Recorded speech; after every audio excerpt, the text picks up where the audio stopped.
하면서 주님을 따르던 사람들이 이런 말씀을, 영적인 말씀을 듣자 하나 둘씩 떠나갑니다. 그리고 제자들은 이렇게 얘기합니다. 그들이 떠나가는 이유, 너무 말씀이 어렵다, 이해하기 어렵다, 이렇게 말을 합니다. 그리고 제자들 중에서도 상당의 숫자가 예수님을 등지고 떠나갔습니다. 자, 그럼 이들이 얘기한 예수님의 말씀이 너무 어렵다, 이게 무슨 말일까요? 어렵다는 말이 이해하기 어렵다, 이런 말일까요? 도저히 이해하기가 어려워서 뭐 이거 알 바가 없다, 이런 말입니까? 사실은 그게 아닙니다. 충분히 예수님이 알아듣게 반복해서 말씀을 하십니다. 하지만 이들이 이해하기 어렵다, 알 수 없다, 이건 무슨 뜻이냐? 머리로는 이해가 가는데 이 말씀을 따를 자신이 없다는 거죠. 이해하기 어렵다, 제자들이 말한 건 특히 더 그래요. 이 말씀을 깨닫기가 어렵다, 이런 말이 아니라 정확한 뜻은 깨닫긴 깨닫는데 이걸 실천한다는 것, 이렇게 살아간다는 것, 이거 너무 어렵다. 그리고 제자들조차도 하나 둘씩 떠나가고 오늘 본문에 보면 12제자만 남았다, 이렇게 나옵니다.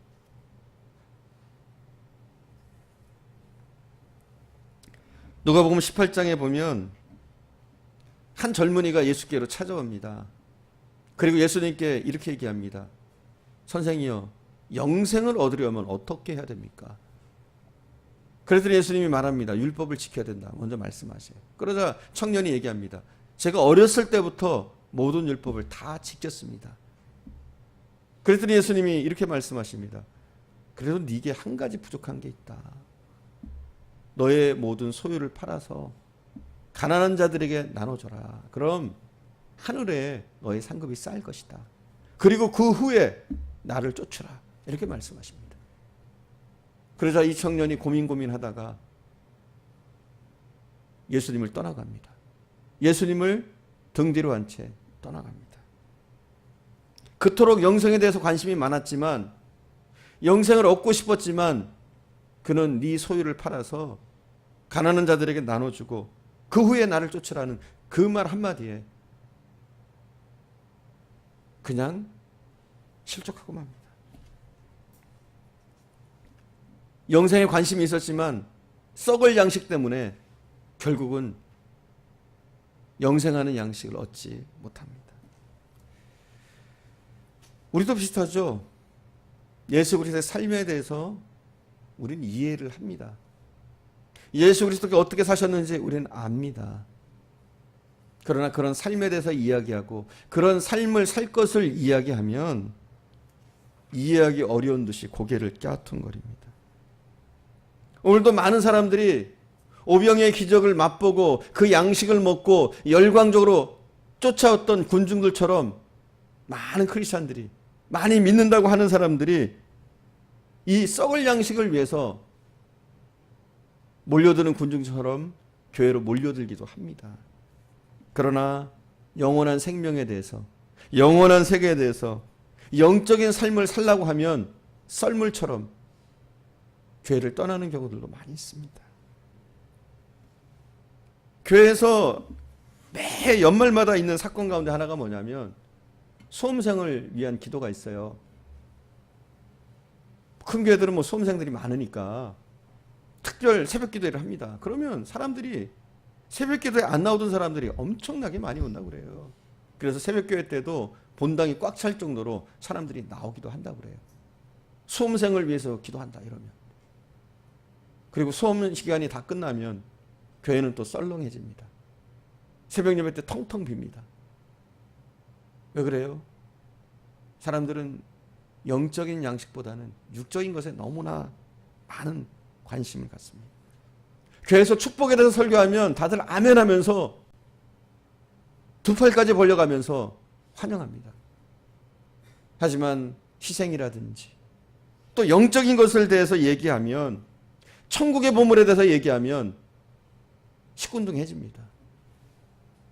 오늘날 우리 교회는 어떤지 모르겠어요. 우리 교회 적응하면 어떻습니까? 우리 성도들은 어떻습니까? 우리의 관심은 과연 어디에 있습니까? 영적인 양식에 관심이 있습니까? 아니면 여전히 우리도 육적인 것에, 오병이어의 기적에 매달리고 있습니까? 사실 그래요. 우리 눈에 보이는 것이 육적인 것이니까. 눈에 보이는 것이 중요하죠. 우리는 그렇게 우리 눈에 보이는 것을 좋게 여길 때가 참 많습니다. 그렇지만 우리 크리스찬들이, 믿음의 사람들이 정말로 초점 맞춰야 될 것은 육적인 양식이 아니라 더욱더 영적인 것에 치중해야 될 줄 믿습니다. 육적인 일 때문에 예배를 빠지고 기도를 등한히 하고, 이건 크리스찬들이 살아야 될 삶은 아닌 것 같아요. 우리가 바쁠수록, 힘들수록 더욱더 기도하고 예배드리게 힘쓰고 이렇게 좀 애쓰고 힘써야 되지 않을까 싶어요. 참 열람된 말씀입니다만 우리 교회 지금 겟세마네 기도회를 하고 있는데 기도하러 오는 사람이 없어요. 정확히 얘기하면 딱 한 분 옵니다. 이렇게 해가지고는 우리 교회가 과연 이게 바르게 쓸지 저는 고민이 돼요. 어떻게 우리 교회가 설 수 있을까? 어떻게 우리 교회가 생존할 수 있을까? 존재할 수 있을까? 계속해서 그런 고민들을 하게 됩니다. 기도하지 않는데 그렇게 바쁩니까? 주님은 계속해서 강조합니다. 우리가 초점 맞춰야 될 것은 육적인 양식이 아니라 영적인 양식이다. 계속 말씀하시는데 우리의 삶은 그게 안 될 때가 너무 많아요. 여전히 영적인 양식을 추구하고 있고 영적인 것에 추구하는 정도가 아니라 목숨을 겁니다.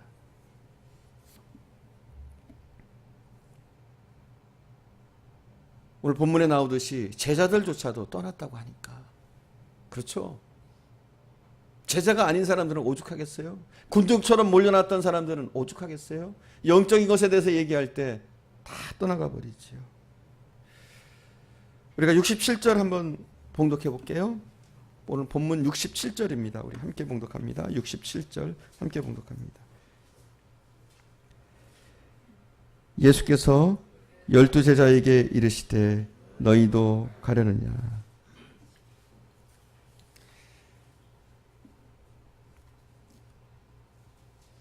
67절 바로 앞에 보면 66절에 보면 제자들 중에 상당수가 떠났다 이렇게 나와 있습니다. 그리고 이제 12제자가 남았습니다. 그러면 떠났던 그 12제자들, 떠났던 그 군중들 왜 말씀을 이해하지 못했고, 물론 우리가 알고 있어요. 이해하지 못했던 것은 그들이 정말 이해하지 못해서가 아니라 그들이 그것을 행할 수 없으니까 행하는 것에 대해서 고민하면서 떠나갔다라고 말씀을 드렸습니다. 하지만 더욱더 본질적인 부분으로 들어가서 왜 그들이 그렇게 거기에 대해서 거부 반응을 보이게 됐을까요? 첫 번째, 그들은 예수님을 자신들의 영웅으로만 생각했습니다. 그렇게 되기를 원했습니다. 예수님이 자신들의 영웅으로. 이건 무슨 말이냐면 자신들을 어떻게 해줄 수 있는, 자신들에게 육적인 것을 채워줄 수 있는 그런 메시아이기만 원했습니다. 그런데 예수님이 하는 것은 뭡니까? 계속된 기적이 아니라 하늘로부터 내려오는 영적인 양식에 대해서 이야기하니까 그들은 하나둘씩 예수님을 떠나게 됩니다. 영적인 메시아인 예수님을 이해하지 못하게 됩니다. 왜냐하면 그게 너무 가득 차 있으니까. 나의 영웅으로, 아니면 나의 삶을 변화시킬 수 있는, 육적인 삶을 변화시킬 수 있는 그런 분으로만 생각하니까 그들은 더 이상 자신들이 생각한 예수님이 아니니까 머물질 못합니다. 또 하나는 뭐냐면 지나친 부담감. 하나님의 일을 해야 된다는 지나친 부담감. 여러분, 우리 성도들이 정말 해야 될 게 뭘까요? 주님이 우리 성도들에게 정말 요구하시는 게 뭘까요? 우리가 하나님의 일을 엄청나게 하기를 원하실까요? 어마어마한 일을 하기를 원하실까요? 대단한 일을 하기를 원하실까요? 우리는 여기에 대한 너무 큰 부담감을 가질 때가 많아요. 예수님이 영적인 생활을 해야 된다, 영적인 것을 바라봐야 된다, 이렇게 얘기하면 우리는 무엇이 영적인 일인지 잘 알지 못하니까, 그런 개념이 없으니까 너무 지나친 부담감을 가지고 힘들어하고 어려워할 때가 많습니다. 예수님이 하나님의 일에 대해서 말씀하시는데 군중들은 이해하지 못합니다. 그리고 제자들 중에 여럿도 그걸 이해하지 못합니다. 여러분, 하나님의 일이 뭡니까? 뭐가 하나님의 일입니까? 뭐가 하나님이 기뻐하시는 일입니까? 오늘 본문에 보면 나와 있어요. 6장 29절 우리 함께 봅시다. 요한복음 6장 29절입니다. 우리 가서 함께 봅니다. 6장 29절 함께 보겠습니다. 6장 29절 저기도 찾아놨습니다. 6장 29절 함께 봅니다. 예수께서 대답하여 이르시되 하나님께서 보내신 이를 믿는 것이 하나님의 일이니라 하시니. 아멘. 무엇이 하나님의 일이에요? 하나님이 정말 기뻐하시는, 예수님이 기뻐하시는 정말 하나님의 일은 뭡니까? 예수 그리스도를 믿는 것, 이거예요. 우리 성도들이 본질적으로 가장 우선 두고 해야 될 건 뭐냐? 예수 그리스도를 믿는 것, 이겁니다. 우리가 이것도 해야지 저것도 해야지 너무 봉사에 분주할 때도 있어요. 거기에 대한 부담감으로 꽉 찰 때가 있는데 정말 주님이 우리에게 원하시는 것은 무엇이냐? 예수 그리스도를 잘 믿는 것. 그리고 그 후에 봉사, 헌신, 이건 그 후의 문제입니다. 정말 우리가 해야 될 것은 뭐냐? 예수 그리스도를 믿는 것. 많은 사람들이 여기에 대해서 제약을 받을 때가 많아요. 부담감을 느낄 때가 많아요. 내가 뭘 해야 되지? 어떤 일을 해야 되지? 그러면서 고민할 때도 많습니다. 물론 외적으로 볼 때 신앙이 좋은 사람들은 봉사를 참 많이 합니다. 그렇죠? 외적으로 볼 때 신앙이 좀 있는 분들은 봉사도 열심히 하고 헌신하고 그럽니다. 그렇게 합니다. 그러나 본질적으로는 그런 게 아니에요. 본질적으로는 정말 성도들이 해야 될 건 뭐냐? 믿음 생활 잘하는 거예요. 예수 잘 믿는 거예요. 이것이 하나님이 가장 원하는 겁니다. 물론 우리가 전도도 해야 되고 또 선교도 해야 되고 봉사도 해야 되고 해야 될 일들이 많지만 그런 건 차후의 문제고 정말 우리가 해야 될 것은 뭐냐? 예수 그리스도를 잘 믿는 것. 우리가 신앙생활 잘하는 것. 우리가 영적인 삶을 놓지 않는 것. 이게 중요한 거라는 거예요. 무엇을 해야 되냐? 그건 다음 문제란 말이에요. 간혹 우리는 신앙생활 열심히 하는 사람들을 봅니다. 때로는 어떤 사람들은 그런 사람들을 향해서 광신자라고 얘기하고 어떻게 저렇게 살 수 있어 이야기를 하는데 사실은 그건 구원받기 위해서 그러는 게 아니잖아요. 그죠? 영생을 쫓기 위해서 그렇게 사는 건 아니잖아요. 그죠? 예수를 믿다가 보니까 잘 믿다가 보니까 삶이 변화되는 거예요. 그렇죠?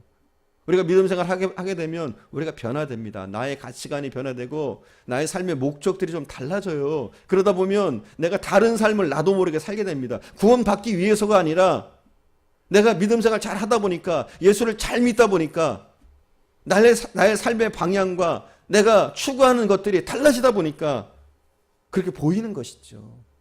그건 표면적으로 보일 뿐이지 정말 우리 크리스천들에게 중요한 것은 무엇이냐? 무엇을 하느냐가 아니라 예수 잘 믿는 겁니다.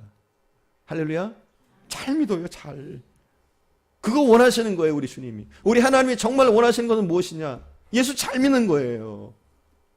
그래서 여러분 예수 잘 믿으면 어떻게 해야 돼요? 기도하셔야 돼요. 기도하셔야 돼요, 여러분. 기도 안 하면 안 됩니다. 여러분 하루라도 기도 안 하면 안 돼요. 그리고 말씀드립니다. 하루라도 성경 안 보면 안 돼요. 하루라도. 단 하루라도 성경 안 보면 안 되고 단 하루라도 기도하지 않으면 안 됩니다. 그리고 교회 예배에 정말 참석하셔야 돼요. 여러분의 짬을 내서 여러분의 시간을 쪼개서 피곤한 몸이지만 또 힘든 상황이지만 그럼에도 불구하고 예배 참석해서 주의 말씀을 듣고 나의 믿음을 성장시키고 더욱더 예수를 닮은 모습으로 변화되려고. 내가 변하는 게 아니에요. 내가 변하고자 변하는 것이 아니라 그렇게 믿음 생활을 하다 보면 내가 변합니다. 달라집니다. 나의 삶이 바뀌게 됩니다. 그것을 원하시는 거예요. 사실 우리의 힘으로 구원 얻어요? 우리의 힘으로 영생을 얻을 수 있습니까? 지난 금요일 날도 그런 말씀을 드렸어요. 그런 질문을 드렸어요. 우리의 힘으로, 우리의 의로 구원 얻습니까? 계속해서 우리가 설교를 통해서 듣고 있지만 우리의 힘으로 구원 얻을 길이 없어요. 로마서 3장 23절은 그렇게 얘기하죠. 모든 사람이 죄를 범하였음에 하나님의 영광에 이르지 못하다니. 그래요. 하나님의 영광에 이를 수 있는 자는 그 누구도 없습니다. 자기 힘으로, 자기 능력으로. 왜냐하면 모든 사람은 죄인이니까. 그 죄 때문에 구원받을 수 없어요. 하지만 뭘로 구원받아요? 예수 그리스도 안에 있는 하나님의 은혜로. 다른 게 아니에요. 하나님의 은혜로. 또 예수 그리스도를 믿음으로 말미암아 우리는 구원받을 뿐이에요. 24절에 보면 그렇게 나오죠. 로마서 3장 24절에 보면 그리스도 예수 안에 있는 속량으로 말미암아. 함께 읽어볼까요? 앞에 있죠. 그리스도 예수 안에 있는 속량으로 말미암아 하나님의 은혜로 값없이 의롭다 하심을 얻는 자 되었느니라. 아멘. 예수 그리스도 안에 있는 속량, 예수 그리스도의 그 죽음, 그리고 하나님의 은혜로 말미암아서 우리는 구원을 얻은 자 된 거예요. 내 행위가 아니에요. 그리고 우리에게 구원을 주신 그 주님께서 우리에게 요구하시는 것은 무엇이냐? 단지 믿음이에요. 우리가 믿음 생활 잘하기를. 물론 믿음 생활 하다 보면 봉사에도 신경이 쓰이고 헌신하는 것에도 신경이 쓰이고 많은 신경이 쓰이겠지만, 하지만 정말 우리가 집중하고 신경 써야 될 부분이 뭐냐면 우리가 믿음 생활 잘하는 것, 신앙 생활 잘하는 것. 근데 어때요 여러분? 그렇게 신앙 생활에 치중해요? 먹고 사는 문제가 코앞이니까. 그게 여러분의 초점이잖아요. 먹고 사는 것. 물론 그렇지 않은 분들도 계실 거예요. 하지만 너무 먹고 사는 것에 치중하니까, 나의 삶의 문제에만 치중하니까 그 당시에 이스라엘 사람들과 그 당시에 군중들과 그 당시에 제자들과 우리가 별로 다를 게 없다는 거죠. 많은 제자들이 떠나가고 12제자만 남았습니다. 그때 예수님이 이렇게 말씀하십니다. 너희도 가려느냐? 이게 무슨 뜻이에요? 너희도 가려느냐? 사실은 이게 굉장히 부정적인 의미가 약간 담겨 있어요. 무슨 말이냐면 너희도 가려느냐, 여기에는 너희도 갈 테면 가라, 이런 말이 담겨 있는 거예요. 12제자가 남았는데 그들에게 이렇게 얘기하는 거예요. 너희도 갈 테면 가라. 지금 그렇잖아요. 하나님의 나라를 건설하려면, 더 많은 사람들을 구원하려면 더 많은 제자가 필요하고 더 많은 헌신된 사람이 필요할 텐데, 마지막 남은 12제자까지 그들을 향해서 주님이 말씀하십니다. 너희도 떠나려면 떠나. 자, 왜 예수님이 이렇게 극단적으로 말씀하셨을까? 왜 이렇게 말씀하셨을까요? 한 사람이라도 더 붙들어야 되는데 그런 상황에서 왜 예수님은 이렇게 말씀하셨을까요? 예수님의 의도가 뭘까요? 첫 번째, 예수님은 이렇게 말씀하시는 겁니다. 영적인 양식을 위해서 살아라, 이렇게 말씀하시는 겁니다. 이제 더 이상 육적인 양식을 위해서 쫓아다니지 말고 영적인 양식을 위해서 살아라. 이것을 오늘 본문을 통해서 말씀하고 있는 겁니다. 물고기 2마리하고 보리떡 5덩이로 기적을 일으키는 주님을 보면서 사람들은 열광했어요. 아니, 열광한 정도가 아니라 거의 미쳤어요. 그리고 수많은 사람들이 예수께로 몰려 나옵니다. 하지만 이들이 원하는 것은 예수님이 아니에요. 더 많은 기적이에요. 더 많은 양식을 원할 뿐이에요. 하지만 주님께서는 이걸 원치 않으셔요. 그들이 육적인 양식만 위해서 예수님을 쫓기를 원치 않으신다는 말이죠. 그리고 계속해서 말씀하십니다. 나는 하늘로부터 내려온 떡이다. 너희를 위한 산떡이다. 내 살을 먹고 내 피를 마셔라. 이렇게 말씀하십니다.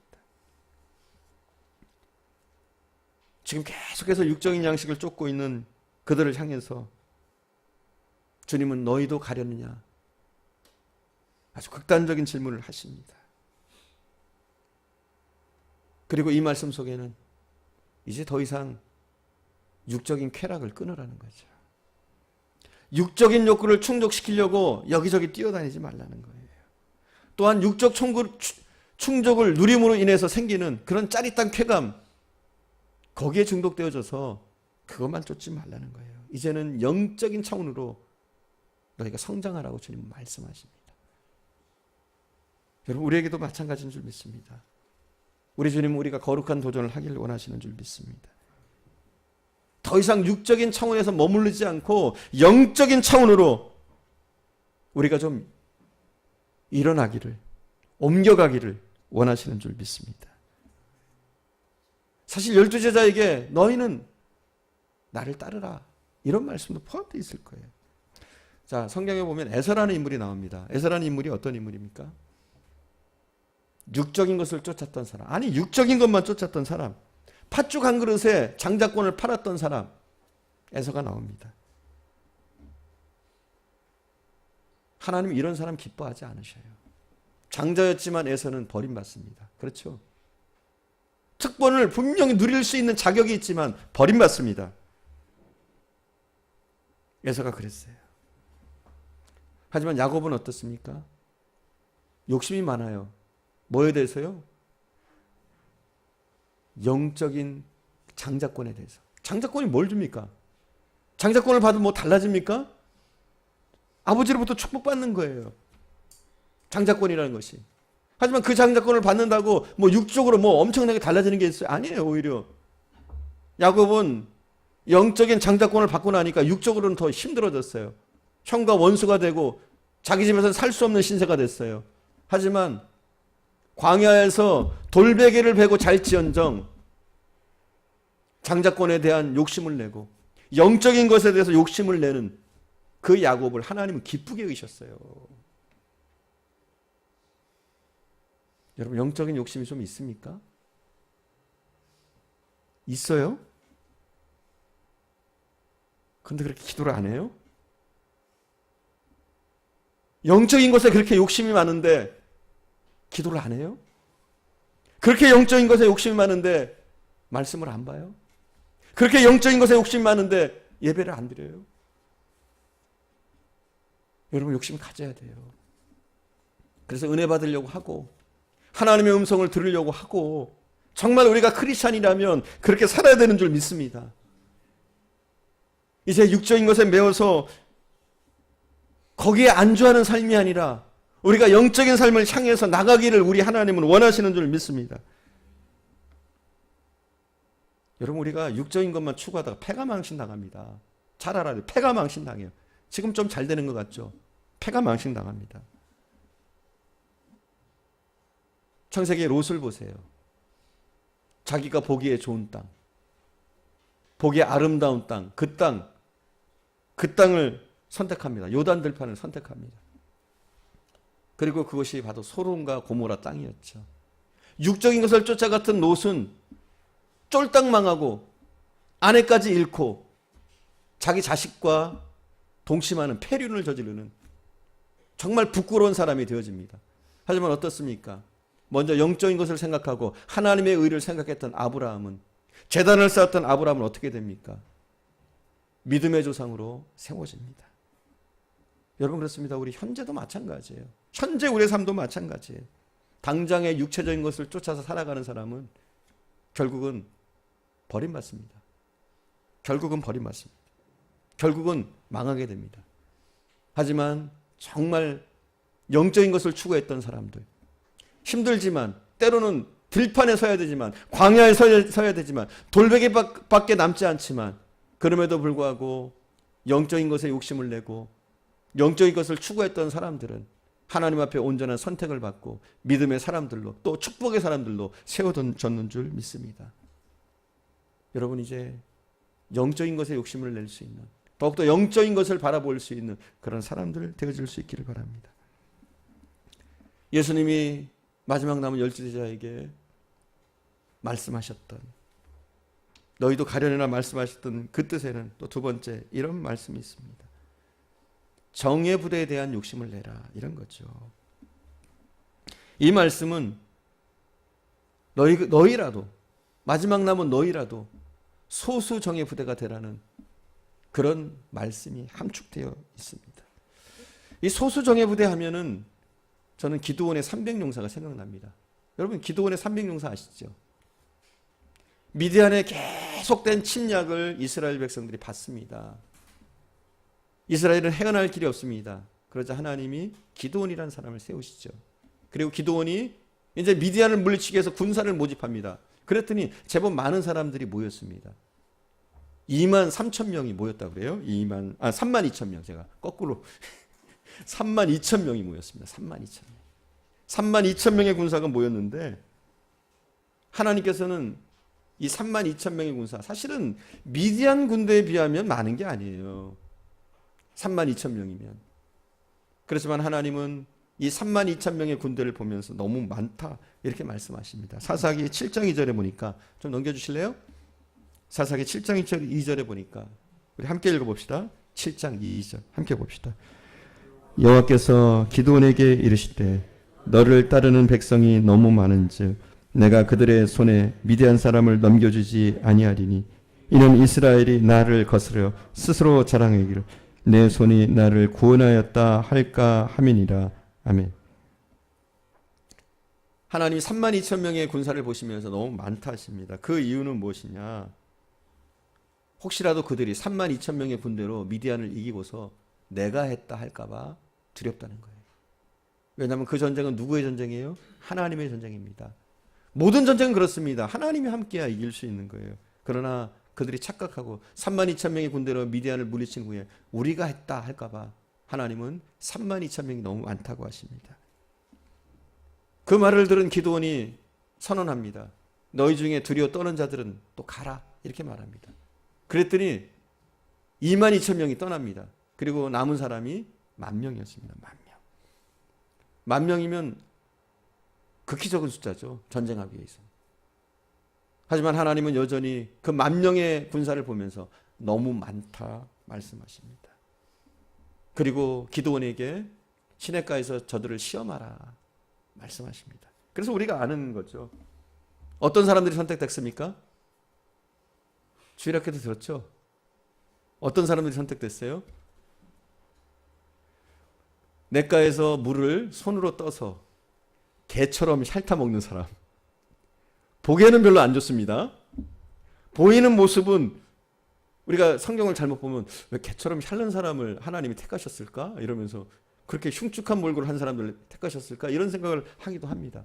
그러나 개처럼 핥는 사람들은 어떤 사람들이냐면 항상 하나님의 군사라는 인식을 가지고 살았던 사람들을 하나님이 택하신 거예요.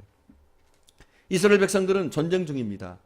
그러니까 아무리 목이 말라도 샘물을 하나 떠먹더라도 냇물을 떠먹더라도 경계하면서 떠먹어야 되는 거예요. 왜냐하면 적이 언제 나타나서 공격할지 모르니까 항상 경계태세로 전쟁할 준비를 하고 있는 그런 사람들을 하나님이 택하시는 거죠. 그 사람들이 몇 명? 300명. 그리고 나머지 9,700명은 어떤 사람이냐? 아무 의식이 없는 거예요. 분명히 전쟁터인데 지금 전쟁 중인데 그들은 목마르다는 이유로 아무 생각 없이 그냥 물을 냇가에다가 푹 파묻고 물을 먹는 거죠. 그러다가 적이라도 쳐들어오면 어떻게 합니까? 죽는 거죠. 그렇게 준비되지 않은 사람, 하나님의 싸움에 진정으로 임할 자세가 안 된 그 사람들은 돌려보내는 거죠. 그렇게 돌려보낸 사람이 9,700명. 그리고 나머지 300명. 어떻게 됐습니까? 300명이 이겼습니다. 300명으로 메뚜기처럼 많은 미디안 군대를 물리칩니다. 오늘날도 마찬가지입니다. 교회는 사람의 숫자가 아닙니다. 정확히는. 얼마나 미디안 군대 같은 그런 소수 정예 부대가 많은가. 이것이 그 교회의 운명을 좌지우지할 수 있고 그 교회의 질을 좌지우지할 수 있는 겁니다. 저는 사랑하는 여러분이 소수 정예 부대가 되기를 원합니다. 정말 깨어있는 한 사람.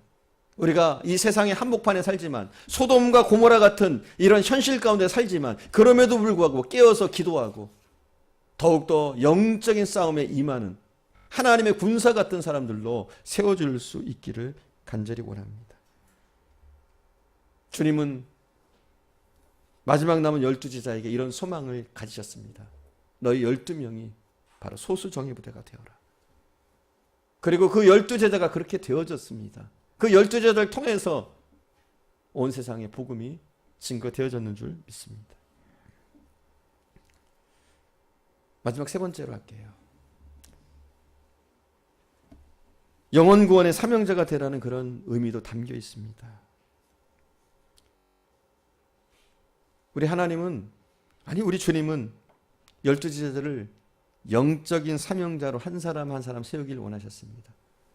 이스라엘 12지파의 사명자로 한 사람 한 사람 한 사람들을 세우기를 원하셨습니다. 그것은 사실 이스라엘 백성 모두에게 항상 하나님이 원하셨던 것이었습니다. 모세가 죽고 나서 여호수아가 후계자가 됐는데, 모세가 죽고 나서 여호수아가 그 일을 잘 수행했습니다. 그래서 결국은 가나안 땅을 100%는 아니지만 거의 다 정복을 했어요. 그리고 백성들에게 땅을 분배를 해줬습니다. 이제 이스라엘 백성은 살만해졌어요. 그랬더니 그들이 어떻게 됐습니까? 신앙생활 잘했습니까? 잘 살았습니까? 아니에요. 하나님을 버리기 시작했고 이방인과 혼음하기 시작했고, 그러면서 타락하게 하기 시작합니다. 그때 여호수아가 결심하고 일어납니다. 여호수아서 24장 15절에 보니까 여호수아가 이렇게 얘기해요.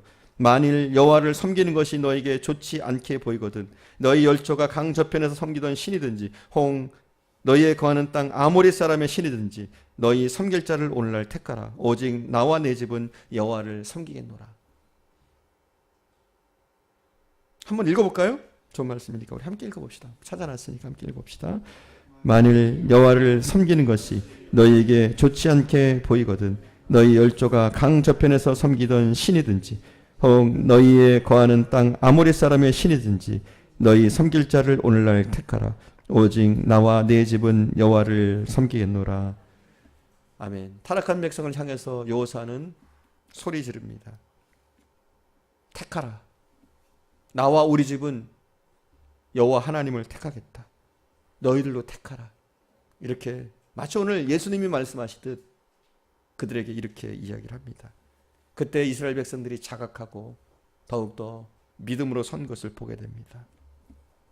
그리고 나서 이제 사사시대가 되어지면서 하나님은 더욱더 그 나라가 하나님의 왕국이 되어지기를 원했어요. 이스라엘 자체가.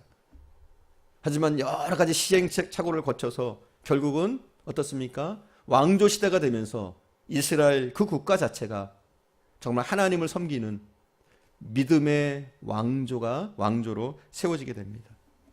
근데 이 믿음의 왕조로 세워지기 사사기와 그 왕조 시대 사이에 룻기가 나와요. 룻이라는 여인이 나옵니다. 룻의 이야기는 어떻게 됩니까? 먼저 엘리멜렉으로부터 시작되죠. 엘리멜렉이라는 한 사람이 있었어요. 그는 기근에 못 이겨서 이스라엘 땅을 떠납니다. 자기 아내와 두 아들을 데리고 기근을 피해서 자기가 살았던 베들레헴을 떠납니다. 그리고 어떻게 됐습니까? 잠깐 배고픔을 면했어요. 육적인 것을 따라갈 때 잠깐의 배고픔은 면했어요. 하지만 어떤 일들이 생깁니까? 다 죽습니다. 다 죽어요. 남자들이 씨가 말라버립니다. 그러니까 대가 끊어져 버리는 거죠. 그렇습니다. 우리가 육적인 것을 쫓아가면 대가 끊어져요.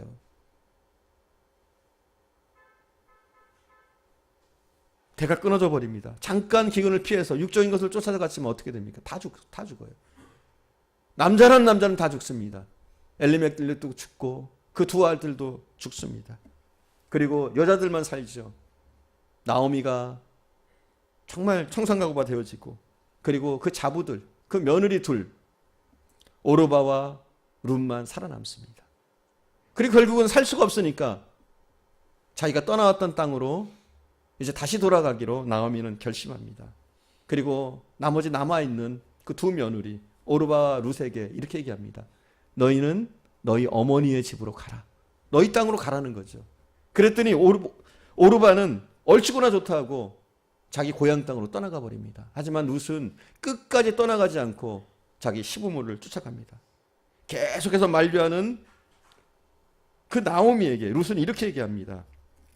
룻기 1장 16절에 보면 룻이 이르되 내가 어머니를 떠나며 어머니를 따르지 말고 돌아가라 강권하지 마옵소서. 어머니께서 가시는 곳에 나도 가고. 찾아놨어요? 자, 우리 같이 읽읍시다. 함께. 룻이 이르되 내가 어머니를 떠나며 어머니를 따르지 말고 돌아가라 강권하지 마옵소서. 어머니께서 가시는 곳에 나도 가고 어머니께서 머무시는 곳에 나도 머물겠나이다. 어머니의 백성이 나의 백성이 되고 어머니의 하나님이 나의 하나님이 되시리니. 아멘. 사실 이 고백은 시어머니를 따르는 그런 어떤 간청이나 고백을 떠나서 하나님의 백성이 되겠다는 거룩한 열망을 오늘 본문에서 보여주고 있습니다. 또 하나님을 섬기겠다는 신앙 고백이 담겨 있는 거예요. 물론 이 룻이 이스라엘 땅에 도착해서 참 어렵게 살았습니다. 이삭 죽기를 했어요. 말이 이삭 죽기지 거지가 된 거예요. 거지 생활을 하는 거예요. 지금 살 길이 없으니까 거지 생활을 하지만, 그러나 그는 이스라엘 땅을 선택하고 여호와 하나님을 선택하고 이스라엘 땅으로 왔습니다. 그리고 최선을 다해서 삽니다. 비록 거지의 삶이지만, 비참한 삶이지만 하나도 불평하지 않고 그 일을 묵묵히 감당해냅니다. 그게 하나님 보시기에 좋은 거죠. 그래서 어떻게 됩니까? 그 동네의 거부인 보아스의 아내가 되게 하십니다. 그리고 보아스와 룻 사이에서 누가 태어납니까? 오벳이라는 사람이 태어납니다. 오벳. 그리고 오벳을 통해서 누가 태어났느냐? 이새가 태어납니다. 이쯤 되면 그 다음에 누가 태어나죠? 다윗이 태어납니다. 그렇습니다. 예수 그리스도의 거룩한 족보에 아주 중요한 중심부에 룻이 자리하고 있습니다. 그리고 다윗이라는 위대한 하나님의 사람을 배출해내는 그런 가문이 되어집니다. 만약 룻이 그냥 그 땅에 남았더라면, 이방 땅에 남았더라면 이런 축복이 있었을까요? 하지만 힘들고 어려워도 여호와 하나님을 택하고 어려운 생활이지만 이스라엘로 돌아왔을 때, 이스라엘을 향해서 왔을 때 룻은 어마어마한 축복을 누리는 사람이 됩니다. 아니, 축복의 조상이 되어집니다. 룻이 여자로서. 그렇잖아요, 여러분. 구약시대 때는 여자는 사람으로도 안 쳤잖아요. 하지만 룻은 어떻습니까? 위대한 여자가 됩니다. 엄청난 여자가 되어집니다. 바로 이와 같이 우리 주님께서 오늘 본문에서 제자들에게 말씀하십니다. 너희가 영혼구원의 사명자로 서라. 이렇게 말씀하십니다. 민족을 구원하는, 세계를 구원하는 그런 사명자로 서라 말씀하십니다. 새 이스라엘을 만들어라 말씀하십니다. 영적인 이스라엘, 그 새 이스라엘을 만드는 12지파의 족장으로 이 12명의 제자를 우리 주님께서 세우십니다. 뿐만 아니라 오늘날 우리를 세우시는 줄 믿습니다. 우리 한 사람 한 사람을 통해서 많은 자를 구원할 수 있는 사람으로 세우시길 원하십니다. 우리 한 사람 한 사람이 영혼 구원에 힘쓰는 그런 사명자로, 그런 능력의 사람들로 세워지기를 원하시는 줄 믿습니다.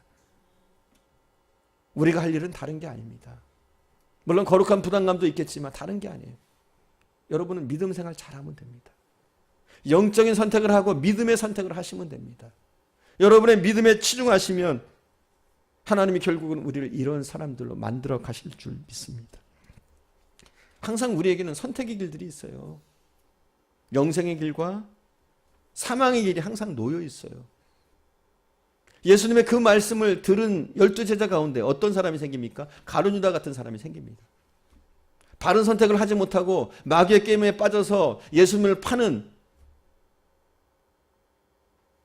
그런 사람이 생깁니다. 하지만 오늘 본문에 보니까 베드로 같은 사람이 나옵니다. 생명의 양식이 주께 있으니 우리가 어디로 가오리까? 이런 신앙의 고백을 하면서 예수님을 쫓는 사람들이 있습니다. 물론 베드로의 삶이 쉽지는 않았어요. 주님을 쫓으면서 그는 3번씩이나 주님을 모른다고 부인합니다. 그 외에도 베드로에게도 여러 실수들이 있었습니다. 그럼에도 불구하고 어떻습니까? 주님은 이 베드로를 세우셔서 어마어마한 일을 하십니다. 세계를 구원하는 일에 베드로를 쓰십니다. 하지만 똑같은 12제자지만 가룟유다는 그냥 버림받습니다. 우리에게도 항상 선택의 길이 있습니다. 생명의 길을 선택할 것이냐, 저주의 길을 선택할 것이냐, 항상 우리에게 있습니다. 미국 20대 대통령이었던 제임스 에브라함 가필드라는 분이 이제 대통령으로 취임할 때 그의 굉장히 절친한 친구였던, 소꿉친구였던 한 친구가 있었는데 어린 시절 같이 어울리고 놀았어요. 그가 대통령으로 취임하는 그날 그의 절친이었던 한 친구는 강도와 살인죄로 사형 언도를 받고 감옥에 갇혔습니다. 그리고 그 감옥에서 자기 친구 가필드가 대통령이 됐다는 사실을 신문을 통해서 읽으면서 대성통곡했다고 그래요. 왜냐하면 자기는 곧 있으면 사형 언도를 이미 받았으니까 사형장의 이슬로 사라져야 될 사람인데 자기 친구는 대통령이 됐으니까. 여러분 그렇습니다. 항상 우리에게 갈림길이 있어요. 똑같아 보입니다. 하지만 우리가 우리의 삶에서 무엇을 선택하느냐에 따라서 우리는 망하는 길로, 영원한 저주의 길로 갈 수도 있고 아니면 영원한 생명의 길로 갈 수도 있는 줄 믿습니다. 사랑하는 여러분, 여러분 믿음의 길을 택하시길 바랍니다. 더욱더 영적인 것을 택하시길 바랍니다. 육적인 것에 머무르지만 마시고 이제는 영적인 단계로 여러분의 신앙이 업그레이드 되어지시기를 간절히 축원드립니다. 우리 시간 함께 찬양 드리고 기도하는 시간 갖겠습니다. 사명 우리 함께 찬양 드립니다.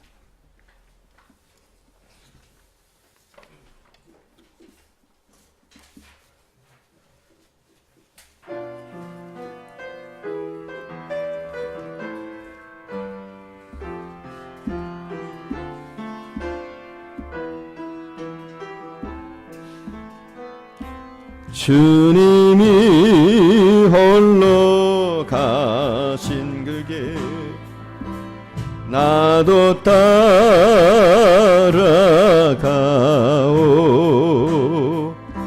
모든 물과 피를 흘리신 그 길을 나도 가오. 험한 산도 나는 괜찮소. 바다 끝이라도 나는 괜찮소. 죽어가는 저들을 위해 나를 버리길 바라오. 아버지 나를 보내주오. 나는 달려가겠소. 목숨도 아끼지 않겠소. 나를 보내주오. 세상이 나를 미워해도 나는 사랑하겠소.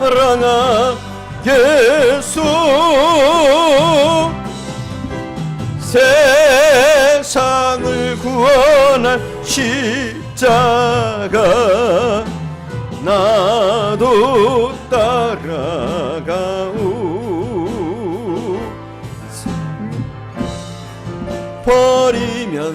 버리면서까지 나를 사랑한 당신, 이 작은 나를 받아주오. 나도 사랑하. 험한 산도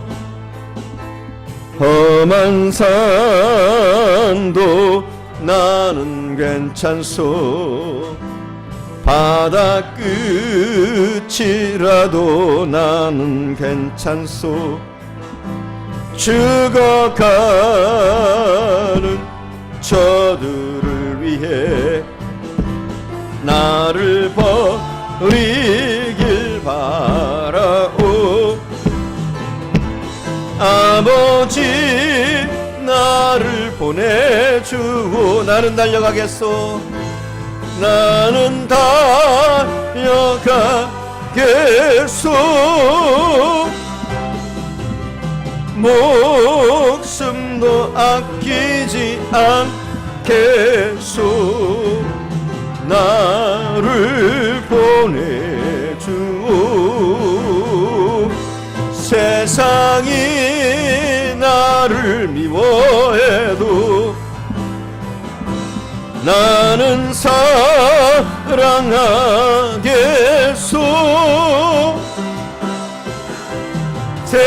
세상을 구원할 십자가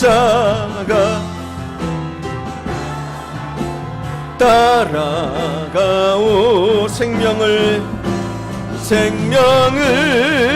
버리면서까지 나를 사랑한 당신, 이 작은 나를 받아주오. 나도 사랑하오.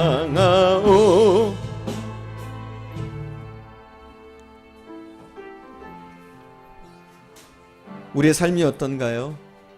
영적인 것을 쫓고 있나요? 아니면 여전히 육적인 것에 머물러 있나요? 우리의 눈에 보이는 것, 우리의 눈에 보기 좋은 것, 이것만을 우리가 택하고 있지 않은지 한번 생각해 봅시다.